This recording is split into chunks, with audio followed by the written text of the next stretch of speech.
espérant que tout ira bien. Chapitre 2, Al-Baqarah, verset 78.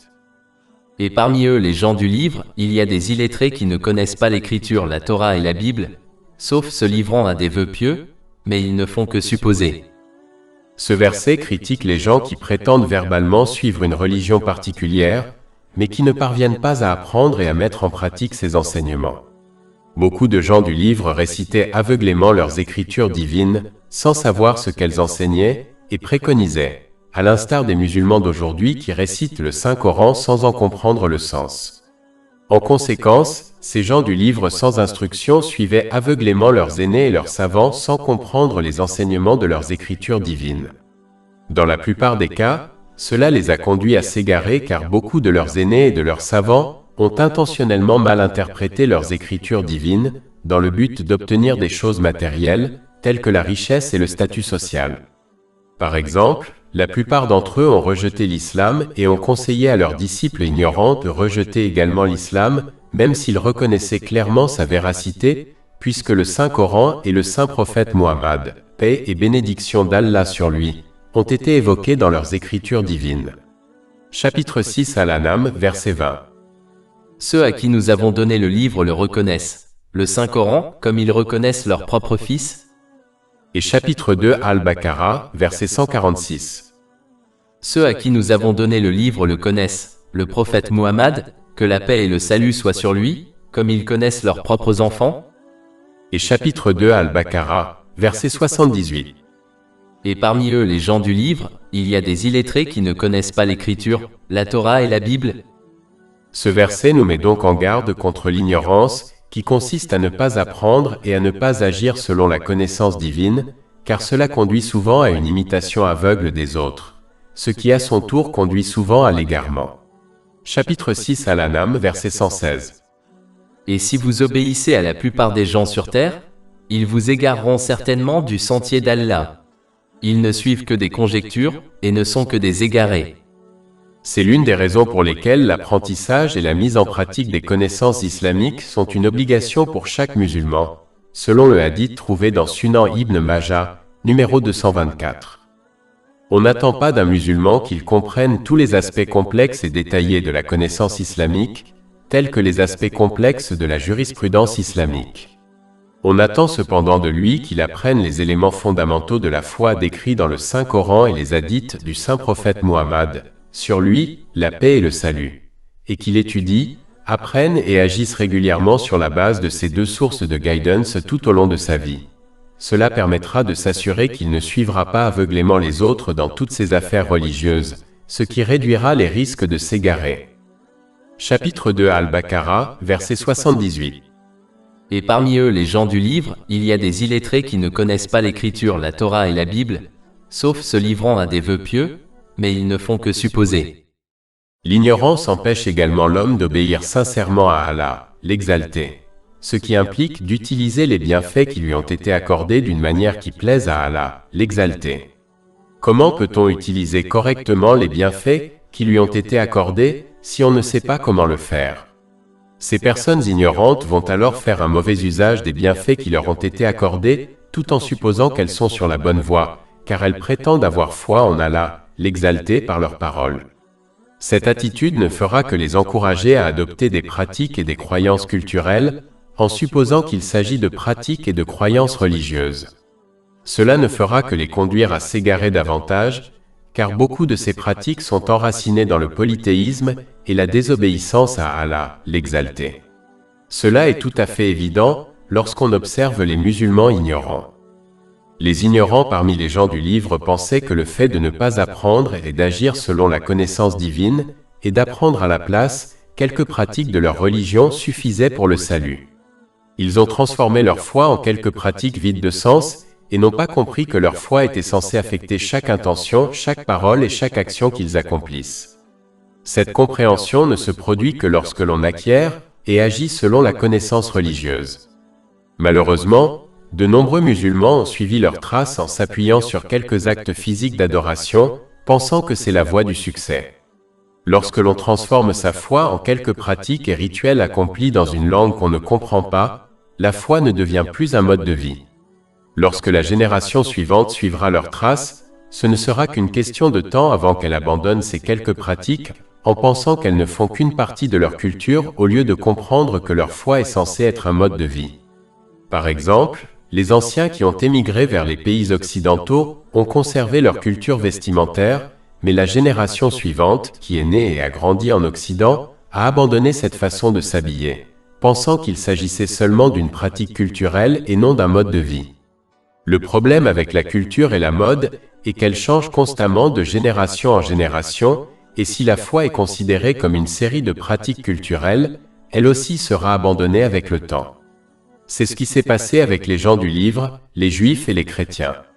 Autrefois, leurs églises et leurs synagogues étaient pleines de fidèles dévoués, de chercheurs de connaissances, mais lorsque les gens ont abandonné la connaissance et se sont limités à quelques pratiques, la génération suivante a fait un pas de plus et a même abandonné ces quelques pratiques, ce qui a eu pour résultat que leurs synagogues et leurs églises se sont vides.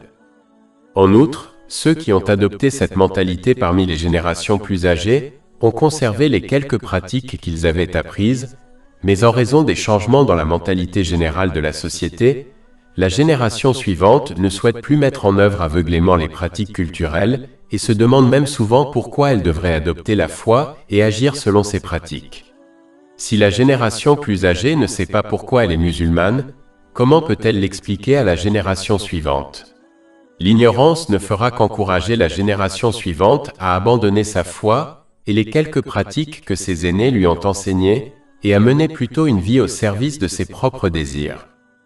Si les musulmans ne parviennent pas à changer leur attitude, en étudiant et en mettant en pratique la connaissance islamique, et en encourageant la prochaine génération à faire de même, alors eux aussi partageront le sort des gens du livre mentionné dans ce verset. Chapitre 2 Al-Baqarah, verset 78. Et parmi eux les gens du livre, il y a des illettrés qui ne connaissent pas l'écriture, la Torah et la Bible, sauf se livrant à des vœux pieux, mais ils ne font que supposer.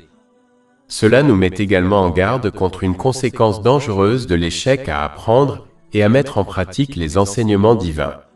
Celui qui adopte cette attitude croira inévitablement des choses concernant sa foi qui ne sont tout simplement pas vraies.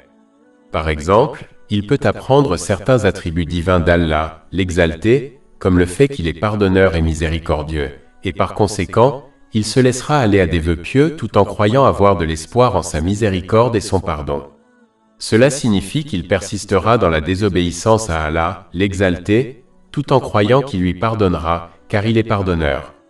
Même si Allah, l'exalté, pardonne à qui il veut, néanmoins, il a clairement indiqué qu'il ne traitera pas le malfaiteur et le bienfaiteur de manière égale dans ce monde ou dans l'autre, car cela contredirait sa justice.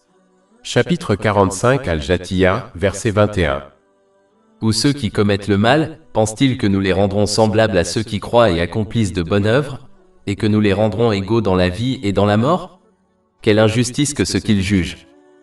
Ce rêveur croit qu'il témoigne du respect à Allah, l'exalté, alors qu'en réalité, il indique qu'il ne juge pas avec justice, car il croit qu'il traitera le bienfaiteur de la même manière que le malfaiteur. L'espoir en Allah, l'exalté, est toujours lié à son obéissance. Celui qui s'efforce sincèrement de lui obéir, en utilisant les bénédictions qui lui ont été accordées de manière à lui plaire, et en se repentant sincèrement des péchés qu'il a commis, mérite d'espérer en la miséricorde et le pardon d'Allah, l'exalté. Chapitre 2 Al-Baqarah, verset 78.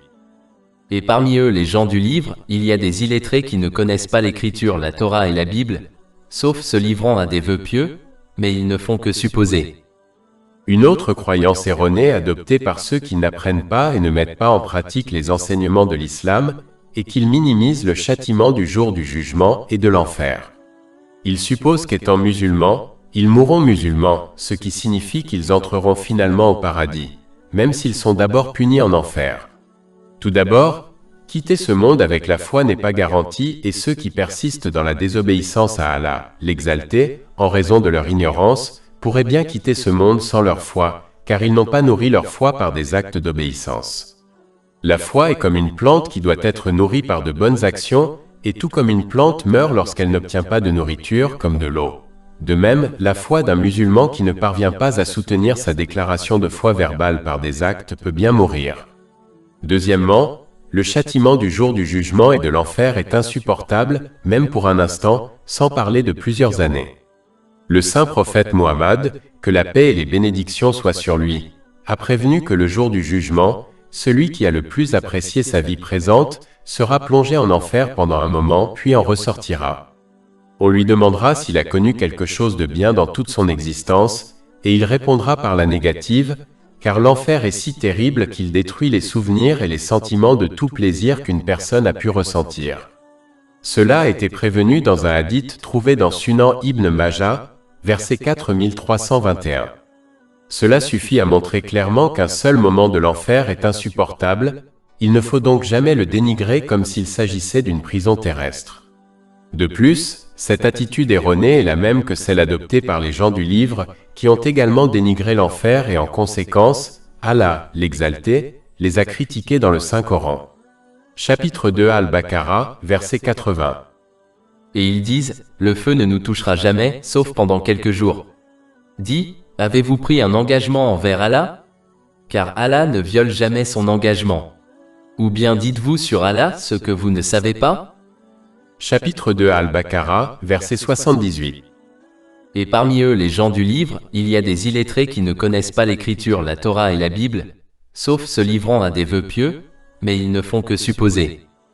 Une autre hypothèse erronée classique adoptée par les musulmans ignorants est qu'ils supposent qu'ils seront sauvés de l'enfer au jour du jugement par l'intercession d'une personne sainte, d'un guide spirituel et d'un enseignant, tel que le saint prophète Mohammed, sur lui la paix et le salut, même s'ils persistent dans la désobéissance à Allah l'exalté. Même si l'intercession du saint prophète Mohammed, sur lui la paix et le salut, est un fait, de nombreux musulmans entreront quand même en enfer et comme mentionné plus haut, un moment en enfer est insupportable. De plus, ces ignorants ne comprennent pas que de la même manière que le saint prophète Mohammed, sur lui la paix et le salut, intercédera pour les musulmans, il témoignera également contre ceux qui ont abandonné l'étude et la mise en pratique du Saint-Coran.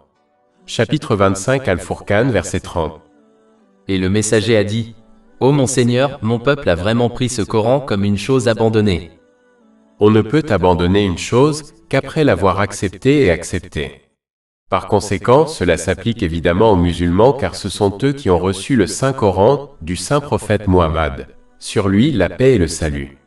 Il n'est pas nécessaire d'être un érudit pour savoir ce qui arrivera à la personne contre laquelle le saint prophète Mohammed, sur lui la paix et le salut, témoignera le jour du jugement.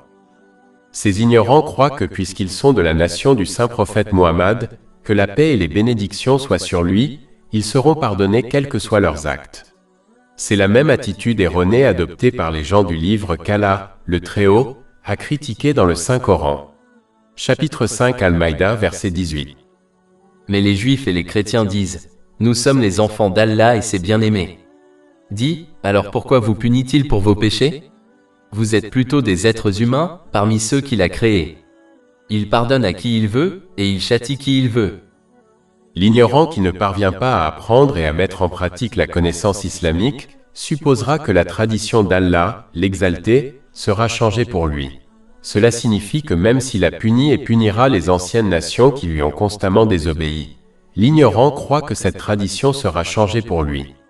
Mais il ne comprend pas que la tradition d'Allah, l'exalté, ne change pas pour quiconque ni pour aucune nation. Chapitre 35 Fatir, verset 43.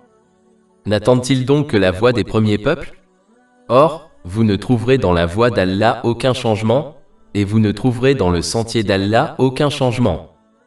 Chapitre 2 Al-Baqarah, verset 78. Et parmi eux les gens du livre, il y a des illettrés qui ne connaissent pas l'écriture, la Torah et la Bible, sauf se livrant à des vœux pieux, mais ils ne font que supposer.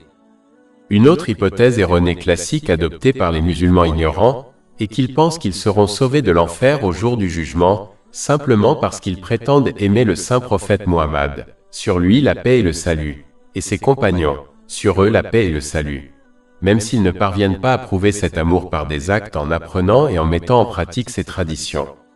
Ils oublient de se rappeler que même les nations précédentes prétendent aimer leur saint prophète, sur eux la paix et le salut. Mais elles ne seront pas avec eux au jour du jugement car elles n'ont pas suivi leurs traces dans la pratique. Le même résultat arrivera aux musulmans qui ne suivent pas les traces du saint prophète Mohammed, sur lui la paix et le salut, ce qui implique d'utiliser les bénédictions qui leur ont été accordées d'une manière qui plaise à Allah, l'Exalté, comme indiqué dans le Saint-Coran et les traditions du saint prophète Muhammad, sur lui la paix et le salut. Cela a été indiqué dans de nombreux versets, comme le chapitre 4 en Nisa, verset 69. Et quiconque obéit à Allah et aux messagers, ceux-là seront avec ceux qu'Allah a comblés de faveur parmi les prophètes, les véridiques, les martyrs et les pieux. Et quels excellents compagnons! Ce verset indique clairement que ce résultat n'est valable que pour ceux qui obéissent pratiquement à Allah, l'Exalté, et à son saint prophète Muhammad, paix et bénédiction sur lui, et non pour ceux qui ne prétendent à l'amour qu'à travers leurs paroles. Chapitre 2 Al-Baqarah, verset 78. Et parmi eux les gens du livre, il y a des illettrés qui ne connaissent pas l'écriture, la Torah et la Bible, sauf se livrant à des vœux pieux, mais ils ne font que supposer.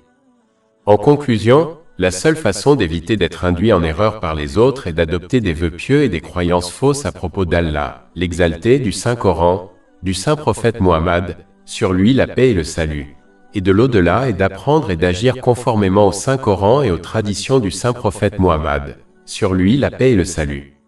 Cela permettra de s'assurer d'utiliser les bénédictions qui lui ont été accordées d'une manière qui plaise à Allah, l'Exalté, comme le précise le Saint-Coran et les traditions du saint prophète Muhammad, sur lui la paix et le salut. Cela conduit à la paix de l'esprit et au succès dans les deux mondes. Chapitre 16 en Al, verset 97. Quiconque, homme ou femme, fait une bonne œuvre tout en étant croyant, nous lui ferons vivre une bonne vie, et nous lui donnerons certes sa récompense dans l'au-delà selon les meilleures de ses œuvres. Mais celui qui ne se comporte pas de cette manière, et adopte plutôt l'ignorance comme voie, fera un mauvais usage des bénédictions qui lui ont été accordées. Cela entraînera du stress et des difficultés dans ce monde et ensuite, il rencontrera des difficultés et des ennuis dans l'au-delà qu'il n'a jamais réalisés ou attendus à cause de son ignorance. Chapitre 21, versets 124 à 126. Et quiconque se détourne de mon rappel, certes, aura une vie pénible. Et au jour de la résurrection, nous le rassemblerons aveugle. Il dira, Seigneur, pourquoi m'as-tu ressuscité aveugle alors que je voyais? Allah dira, ainsi vous sont venus nos signes et vous les avez oubliés. C'est ainsi que vous serez aujourd'hui oubliés. Et chapitre 39 à Zumar, verset 47. Et si les injustes possédaient tout ce qui est sur terre, et autant avec, ils se rachèteraient ainsi du pire châtiment au jour de la résurrection. Et il leur apparaîtra de la part d'Allah, ce qu'ils n'avaient pas compté. Chapitre 2, Al-Baqarah, versets 79 à 82. Malheur à ceux qui écrivent le livre de leurs propres mains, puis disent, ceci vient d'Allah, pour l'échanger contre vil prix. Malheur à eux pour ce qu'ils ont écrit de leurs mains, et malheur à eux pour ce qu'ils acquièrent. Et ils, les gens du livre, disent, le feu ne nous touchera jamais, sauf pour quelques jours. Dis, avez-vous pris un engagement avec Allah? Allah ne viole jamais son engagement. Ou dites-vous sur Allah, ce que vous ne savez pas? Oui, quiconque acquiert un mal et est cerné par son péché, ceux-là sont les gens du feu. Ils y demeureront éternellement. Mais ceux qui croient et font de bonnes œuvres, ceux-là sont les gens du paradis. Ils y demeureront éternellement. Allah, l'Exalté, critique les gens du livre qui ont intentionnellement altéré et mal interprété leurs écritures divines afin d'obtenir des choses de ce monde, comme la richesse et le leadership. Par exemple, ils acceptaient des pots de vin de la part des riches afin de modifier la loi divine pour obtenir des concessions leur permettant de commettre des péchés en satisfaisant leurs désirs mondains. Ils ont même altéré la description du saint prophète Muhammad, que la paix et les bénédictions soient sur lui, et le Saint-Coran mentionné dans leurs écritures divines, afin d'empêcher leurs disciples aveugles d'accepter l'islam. Chapitre 6 Al-An'am, verset 20.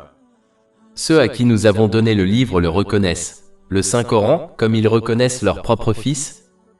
Et chapitre 2 Al-Baqarah, verset 146. Ceux à qui nous avons donné le livre le connaissent, le prophète Muhammad, que la paix et le salut soient sur lui, comme ils connaissent leurs propres enfants. Et chapitre 2 Al-Baqarah, verset 79. Malheur donc à ceux qui écrivent le livre de leurs propres mains, puis disent, ceci vient d'Allah, afin de l'échanger contre une modique somme. Mais Allah, l'Exalté, les avertit que peu importe ce qu'ils obtiendront dans ce monde, ils seront insignifiants comparés à ce qu'ils auraient obtenu s'ils avaient obéi sincèrement à Allah, l'Exalté, en adhérant strictement à ses écritures divines.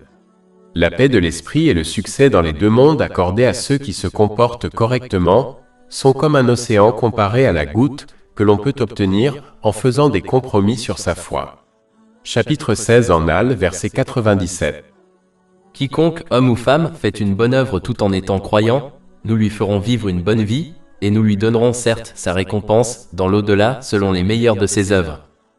De plus, les biens matériels que l'on obtient en faisant des compromis sur sa foi de cette façon deviendront pour lui une source de stress, de misère et de dépression, car Allah, l'Exalté, seul contrôle l'effet des bénédictions matérielles sur celui qui les porte et lui seul contrôle le cœur spirituel des gens, la demeure de la paix de l'esprit.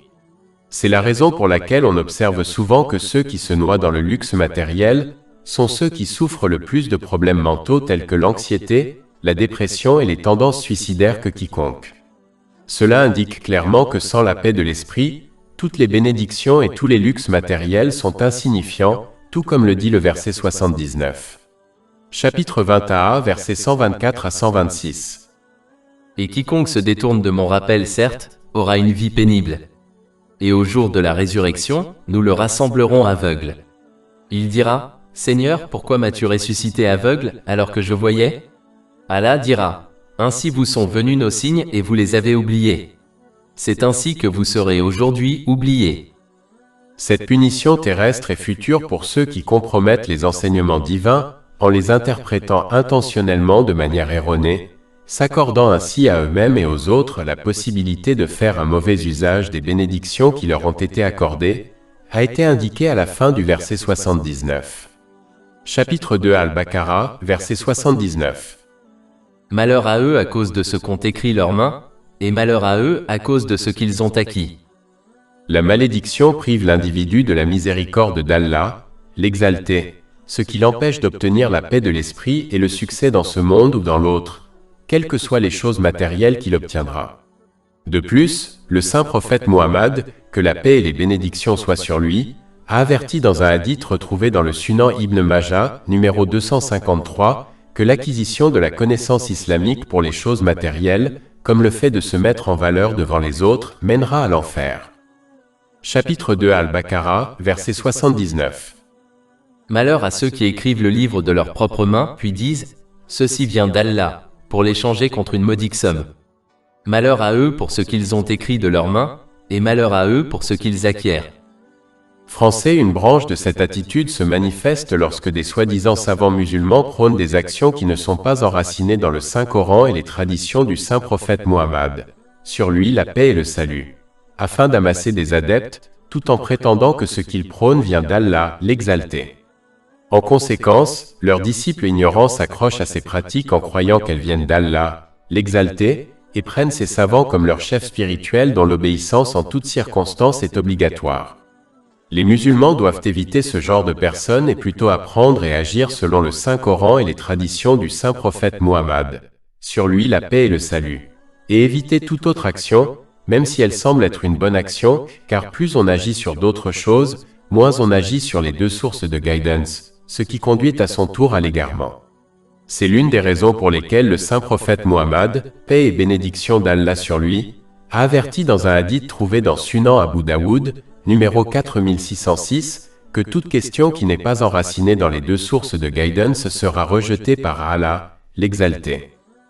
L'attitude décrite au verset 79 est également adoptée par les escrocs qui prétendent résoudre les problèmes matériels des gens par des exercices spirituels religieux contre rémunération. Ils proposent des exercices spirituels en prétendant qu'ils viennent d'Allah, l'Exalté, même si ce n'est pas lui ni son saint prophète Muhammad, paix et bénédiction sur lui, qui les a prescrits. Ces personnes doivent être évitées à tout prix car elles ne font qu'encourager les musulmans à perdre confiance en Allah, l'Exalté, et elles éloignent les musulmans des enseignements du Saint-Coran et des traditions du saint prophète Muhammad, paix et bénédiction sur lui, ce qui conduit à l'égarement. Chapitre 2 Al-Baqarah, verset 79. Malheur à ceux qui écrivent le livre de leurs propres mains, puis disent « Ceci vient d'Allah », pour l'échanger contre une modique somme. Malheur à eux pour ce qu'ils ont écrit de leurs mains, et malheur à eux pour ce qu'ils acquièrent. L'une des raisons pour lesquelles Allah, le Très-Haut, critique fortement cette attitude est due au fait qu'elle conduit à l'égarement des autres. Adopter une attitude d'égarement est déjà une mauvaise chose, mais elle devient encore pire aux yeux d'Allah, le Très-Haut, lorsque nos actions conduisent à l'égarement des autres. Le saint prophète Muhammad, paix et bénédiction sur lui, a averti que celui qui égare les autres encourra le même péché que chacun de ses disciples égarés. Cela a été confirmé dans un hadith trouvé dans Jami at-Tirmidhi, numéro 2674. Par conséquent, il faut s'assurer d'apprendre, d'agir et de conseiller aux autres de se conformer strictement au Saint-Coran et aux traditions du saint prophète Muhammad, paix et bénédiction sur lui, à tout moment. Allah, l'exalté, explique ensuite pourquoi de nombreux savants parmi les gens du livre ont intentionnellement édité et mal interprété leurs écritures divines. Chapitre 2 Al-Baqarah, verset 80. Et ils, les gens du livre, disent, le feu ne nous touchera jamais, sauf pendant quelques jours comptés. Ils se sont trompés en pensant qu'ils étaient les favoris d'Allah, l'exalté, et qu'en conséquence, soit il leur pardonnerait complètement leurs péchés, soit il les soumettrait à un châtiment très léger. Ces résultats ont donc valu la peine de modifier et de mal interpréter leurs écritures divines, dans le but d'obtenir des choses de ce monde, comme la richesse et le leadership, tout comme un voleur qui projette de voler quelque chose de valeur, en pensant que le risque en vaut la peine, même s'il est attrapé et envoyé en prison. Chapitre 5 Al-Maïda, verset 18. Mais les Juifs et les chrétiens disent, nous sommes les enfants d'Allah et ses bien-aimés. Dis, alors pourquoi vous punit-il pour vos péchés? Vous êtes plutôt des êtres humains, parmi ceux qu'il a créés. Il pardonne à qui il veut, et il châtie qui il veut. Mais Allah, l'exalté, a clairement indiqué que les vœux pieux n'ont aucune valeur à ses yeux, et que celui qui persiste à lui désobéir devra faire face aux conséquences de ses actes. De plus, leur attitude n'était rien d'autre qu'un manque de respect envers Allah, l'exalté, car ils croyaient qu'il traiterait le bienfaiteur et le malfaiteur de la même manière le jour du jugement. Chapitre 45 Al-Jathiya, verset 21. Ou ceux qui commettent le mal, pensent-ils que nous les rendrons semblables à ceux qui croient et accomplissent de bonnes œuvres, et que nous les rendrons égaux dans la vie et dans la mort? Quelle injustice que ce qu'ils jugent! Les gens du livre croyaient qu'ils puniraient les autres pour leurs péchés, mais les épargneraient.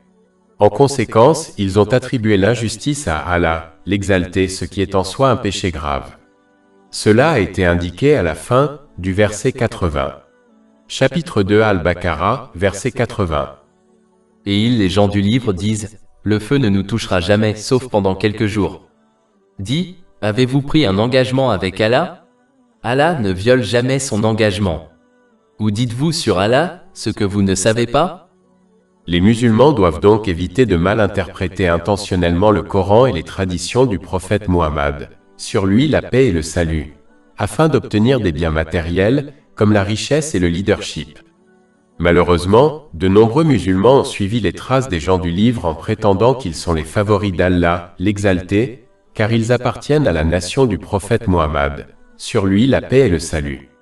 En conséquence, ils adoptent un vœu pieux, tout comme les gens du livre, en croyant qu'ils seront pardonnés ou soumis à une légère punition pour avoir ignoré le Coran et les traditions du prophète Muhammad, sur lui, la paix et le salut, ce qui les conduit à mal utiliser les bénédictions qui leur ont été accordées.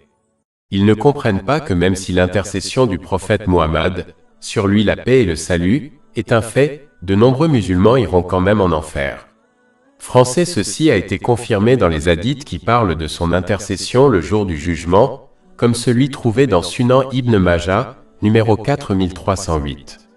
Le saint prophète Muhammad, que la paix et les bénédictions soient sur lui, a prévenu que le jour du jugement, celui qui a le plus apprécié sa vie présente, sera plongé en enfer pendant un moment et en ressortira. On lui demandera s'il a vécu quelque chose de bien dans toute son existence, ce à quoi il répondra par la négative, car l'enfer est si terrible qu'il détruit les souvenirs et les sentiments de tout plaisir qu'une personne a jamais ressenti. Cela a été prévenu dans un hadith trouvé dans Sunan Ibn Majah, verset 4321. Cela montre clairement que même un moment en enfer est insupportable. Donc, on ne doit pas supposer que la punition qui lui sera infligée en enfer sera légère. Allah, l'exalté, rend ensuite sa tradition ancienne claire pour toutes les nations, ce qui élimine clairement l'attitude de beaucoup qui se laissent aller à penser que leurs vœux pieux sont une bonne chose. Cette tradition ne sera pas modifiée pour aucune personne ou nation, car cela remettrait en cause la justice d'Allah, l'exalté. Chapitre 2 Al-Baqarah, versets 81-82. Certes, quiconque accomplit un acte mauvais et est cerné par son péché, ceux-là sont les compagnons du feu. Ils y demeureront éternellement. Mais ceux qui croient et font de bonnes œuvres, ceux-là sont les compagnons du paradis. Ils y demeureront éternellement. Le repentir sincère consiste à se sentir coupable, à demander pardon à Allah le Très-Haut, ou à toute autre personne lésée, tant que cela n'aggrave pas la situation, à promettre de ne plus commettre le même péché ou un péché similaire, et à réparer les torts causés à Allah le Très-Haut, et aux gens. Celui qui se repent sincèrement ne sera pas encerclé par ses péchés, mais seulement celui qui persiste avec audace dans sa désobéissance à Allah, le Très-Haut. Allah, l'exalté, nous dit clairement que le succès dans ce monde ou dans l'autre n'est pas possible sans actualiser sa foi en accomplissant de bonnes actions, ce qui implique d'utiliser les bénédictions qui nous ont été accordées de manière agréable à Allah, l'exalté, comme cela est décrit dans le Saint-Coran et les hadiths du Saint-Prophète Muhammad. Que la paix et les bénédictions soient sur lui. Prétendre verbalement à la foi sans la soutenir par des actes ne mènera pas à la paix de l'esprit et au succès dans ce monde ou dans l'autre. En fait, celui qui ne parvient pas à actualiser sa foi court le risque de quitter ce monde sans sa foi, ce qui est la plus grande perte. Cela peut se produire car la foi d'une personne est comme une plante qui doit être nourrie par de bonnes actions. De la même manière qu'une plante mourra lorsqu'elle ne parvient pas à obtenir de la nourriture, comme de l'eau. Ainsi, la foi d'une personne qui ne parvient pas à la nourrir par de bonnes actions peut bien mourir. Chapitre 2 Al-Baqarah, verset 82.